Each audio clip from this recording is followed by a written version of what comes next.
तो इस बार CUET के 2022 में जो मास कम्युनिकेशन के क्वेश्चंस आए थे वो हम डिस्कस करने वाले हैं। तो उसमें टोटल 40 क्वेश्चंस आते हैं जिन्हें मैं पार्ट्स में जो है डिस्कस करूँगी।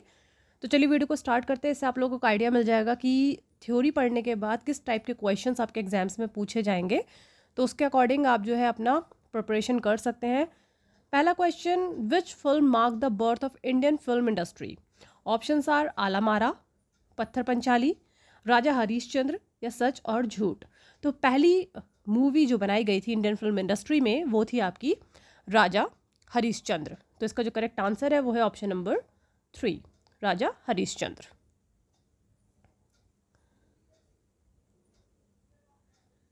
Next question, which of the following is not the part of interpersonal communication? Interpersonal मतलब जो दो लोगों के बीच में होती है, और इंट्रापर्सनल जो अपने आप से ही होती है।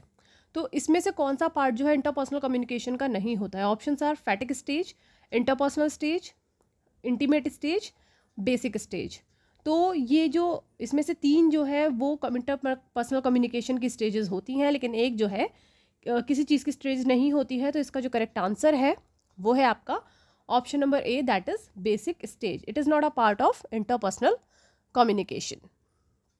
Third question, which of the below listed film shot in sync sound? Sync मतलब कि आपकी मूवी रिकॉर्ड हुई है, उसके बाद जो है साउंड्स बाद में या फिर डायलॉग जो है साथ साथ रिकॉर्ड होते रहते हैं, लेकिन जो एक्टर्स होते हैं वो अपने डायलॉग नहीं बोल रहे होते हैं। तो इसके ऑप्शन से 83, युवा, रोजा या लगान। तो इसका जो करेक्ट आंसर है वो है आपका option number 4, that is Lagaan. Fourth question, which of the following social network use to be in B2B engagement? मतलब बिजनेस टू बिजनेस एंगेजमेंट।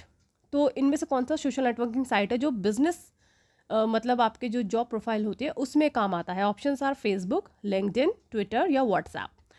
तो फेसबुक आपकी सोशल नेटवर्किंग साइट है जो आपकी चैटिंग वगैरह में इस्तेमाल होती है। व्हाट्सएप भी ट्विटर आप में जो ट्वीट करते हैं, लेकिन इससे कोई इन तीनों का कोई भी बिजनेस रिलेशन नहीं होता है। जिसका होता है वो होता है लिंक्डइन का। लिंक्डइन में आप अपनी जो है प्रोफाइल पूरी अपडेट करते हैं, आप जॉब प्रोफाइल अपडेट करते हैं, तो इसलिए ये B2B इंगेजमेंट में काम आती है। तो इसका जो करेक्ट आंसर है वो है option number B, that is LinkedIn. Fifth question, tabloid journalism is known as dash journalism because of its inclination to sensationalize news. तो options are orange, black, red and yellow. तो tabloid journalism को जो है वो yellow journalism भी कहा जाता है, क्योंकि खबर को बढ़ा चढ़ाकर या फेक तरीके से दिखाने का मतलब ही होता है येलो जर्नलिज्म। तो इसका जो करेक्ट आंसर है वो है option number D. Sixth question, dash is used to tell every member on film production when they are required on set. Options are timetable, periodic table, attendance sheet या फिर call sheet.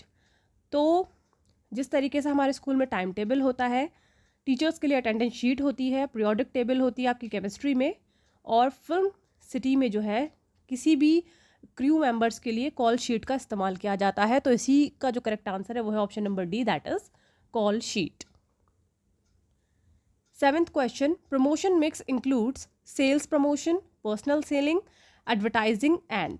Means जो promotion किया जाता है उसमें sales promotion होता है, personal selling भी होता है, एडवर्टाइजिंग भी होता है, और क्या होता है? Options are marketing, publicity, sales या product.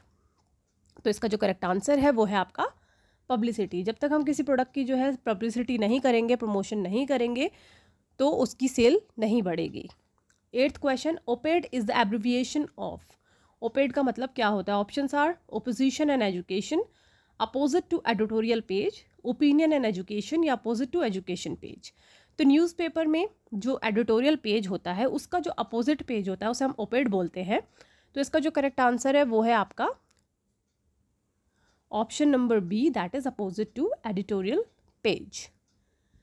Ninth question, a straight and instant change in a visual is. जो हमारे विजुअल्स चल रहे होते हैं, अचानक से जो उसमें इंस्टेंट चेंज आता है, मींस शॉट एकदम से कहीं का चल रहा होता है फिर दूसरा शॉट एकदम से आ जाता है, तो उसको इंस्टेंट चेंज बोलते हैं। तो उसको उसकी टर्मिनोलॉजी क्या होती है? Options are fade in out, cut, dissolve या ब्लीच। तो फेड इन आउट में जो होता है एक सीन जो है वो पहले फेड होता है, फिर एकदम से दूसरा ब्लैक से एकदम डार्क में आता है, वो फेड इन आउट होता है। डिजॉल्व आपका एक सीन डिजॉल्व हो जाएगा, उसके बाद मतलब हल्के से डिजॉल्व होगा और फिर दूसरा शुरू हो जाएगा। ब्लीच मतलब वाइप आउट हो जाता है, एकदम ब्राइटनेस सी बढ़ जाती है उसमें, और फिर दूसरा ब्राइटनेस के साथ दूसरा सीन आ जाता है। तो इसका जो इंस्टेंट चेंज आता है वो आता है आपका कट शॉट से। तो इसका जो करेक्ट आंसर है वो है आपका option number B, that is cut. तो ये कुछ क्वेश्चंस मैंने आपको दिखाए प्रीवियस ईयर, इसी तरीके के और भी क्वेश्चंस जो है वो मैं आपको पार्ट वाइज लेकर आऊँगी। और वीडियो को लाइक करें, चैनल को सब्सक्राइब करिए। Thank you so much.